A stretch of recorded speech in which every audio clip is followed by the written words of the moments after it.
Bienvenue dans l'émission On le fait quand. Aujourd'hui, nous avons le plaisir de recevoir Jean-Luc Dron, qui est le tout nouveau responsable de la toute nouvelle association, si je puis dire, mais qui porte le nom de collectif. Le titre, c'est Eau, un bien commun. Jean-Luc Dron, bonjour, merci d'avoir répondu à notre invitation sur le plateau de Fécamp TV. En quoi consiste ce collectif Eau, un bien commun? Bien, un collectif de citoyens, je tiens à insister sur cette appellation citoyen, rassemble des habitants qui se sentent concernés par la gestion de l'eau, avec des objectifs bien précis, obtenir dans un premier temps le retour en régie publique de l'eau sur l'ensemble du canton de Fécamp. Canton de Fécamp, c'est à la fois l'ancien canton de Valmont et l'ancien canton de Fécamp. Depuis les dernières départementales, on a un nouveau contour pour ce canton de Fécamp. Ce sont donc des gens qui se réunissent pour un collectif, pour parler de l'eau qu'ils reçoivent dans leur robinet, et qui va bien évidemment, et malheureusement peut-être, leur être facturée. Mais il y a un côté économique certes, mais il y a aussi un côté écologique, parce que vous avez deux vocations dans ce collectif. À la fois une gestion publique, ça veut dire une gestion à moindre coût de l'eau, donc une réduction sensible sur la facture. On s'aperçoit quand on a un retour en régie publique de l'eau, quand on passe d'une délégation de service public à une régie publique, on obtient une réduction de 25% en moyenne sur la facture d'eau. Donc il y a cet aspect économique, mais il y a aussi l'aspect écologique, la préservation de la ressource. C'est aussi une des préoccupations de ce collectif. Est-ce qu'elle est menacée ici, dans le canton de Fécamp ?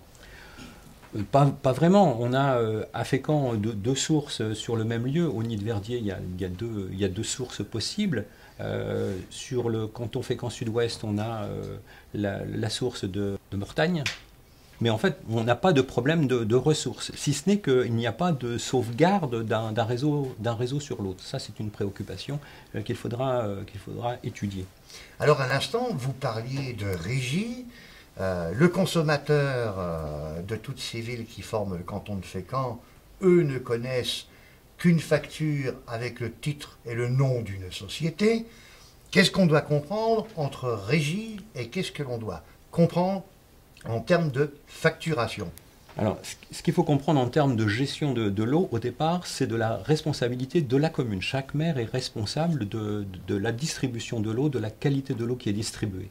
Il peut se faire aider par un syndicat intercommunal. C'est le cas autour de Fécamp. On a le syndicat Fécamp Sud-Ouest qui regroupe 16 communes. Donc les maires ont délégué cette responsabilité au syndicat pour gérer l'eau.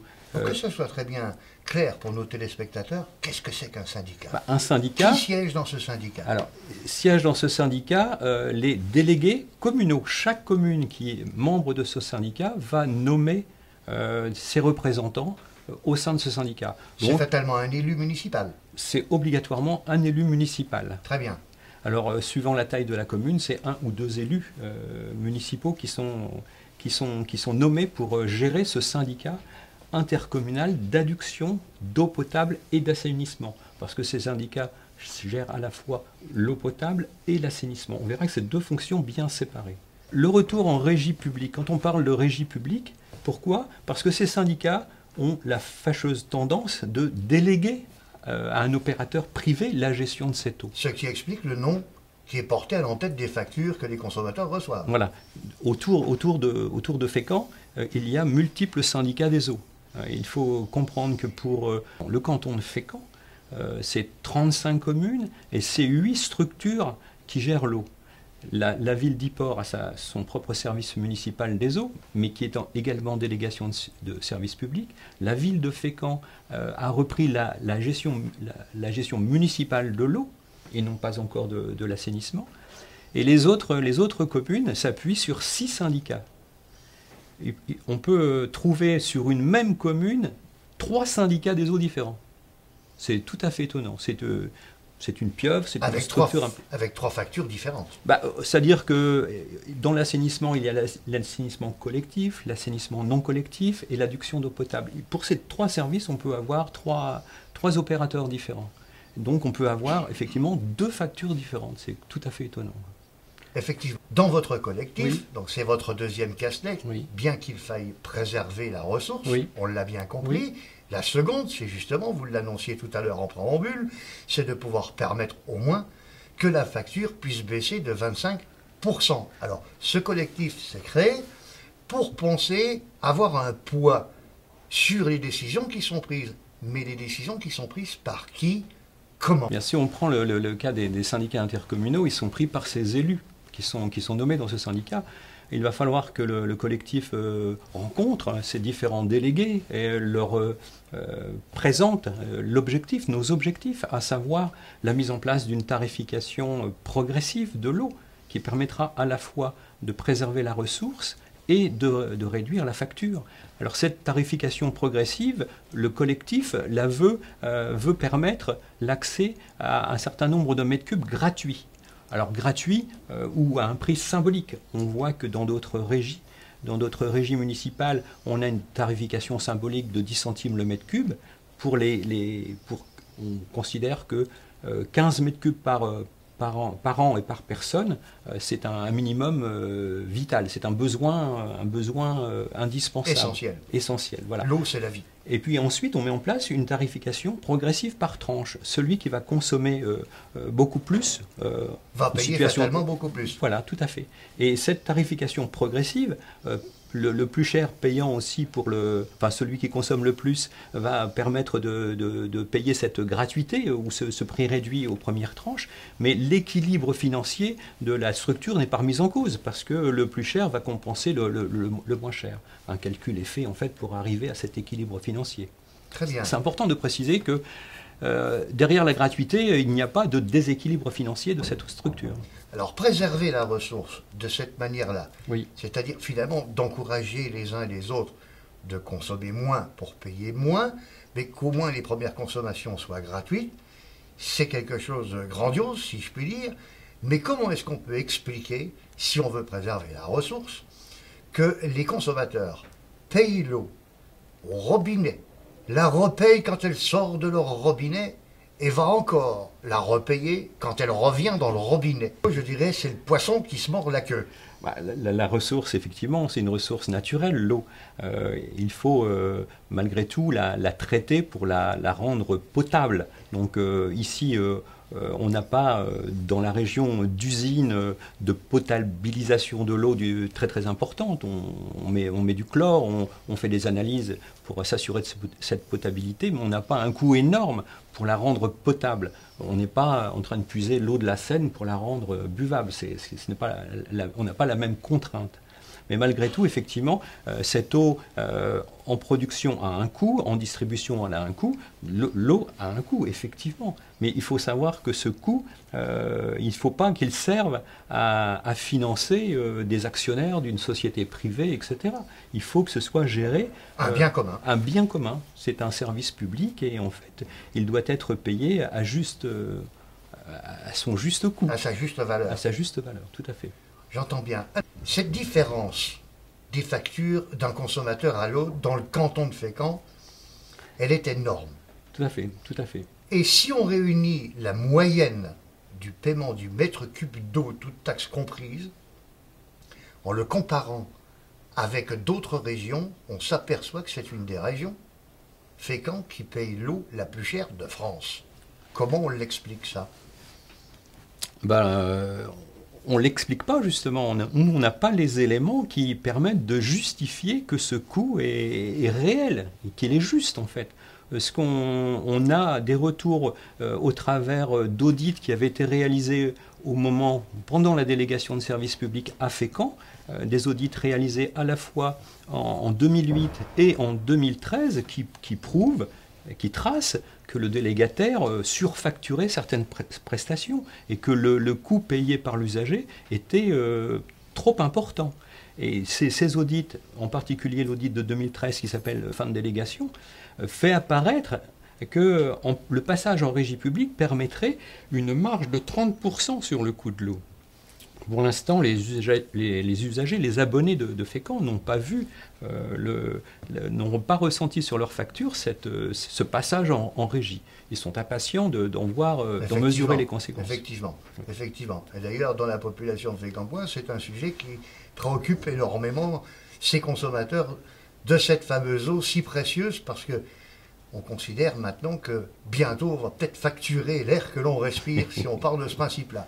Alors, pour l'anecdote, mais surtout pour être plus concret encore, est-ce que le collectif va avoir le moyen, par son intervention, de pouvoir faire quelque chose en sorte pour que la facture d'eau, justement, puisse baisser dans le portefeuille des consommateurs? C'est la pression que peut avoir chaque citoyen par rapport à ses élus. On doit demander des comptes. On doit pouvoir avoir accès aux documents de gestion de ces syndicats. On voit en ce moment la difficulté pour obtenir ces documents. Bon, si du côté de Fécamp, ça ne se passe pas trop mal, mais il faut compter un délai de 3 à 4 mois pour avoir un document que l'on demande. Sur le syndicat Fécamp Sud-Ouest, il y a un refus systématique du président de ce syndicat de nous communiquer les documents. D'ailleurs, on a un recours auprès de la CADA. La CADA, la Commission d'accès aux documents administratifs, va étudier le 8 octobre en réunion plénière et nationale le cas de Fécamp, de ce refus de communication de documents. Alors, si on ne fait pas de rétention d'eau, en tout cas, on fait de la rétention d'information. Tout à fait.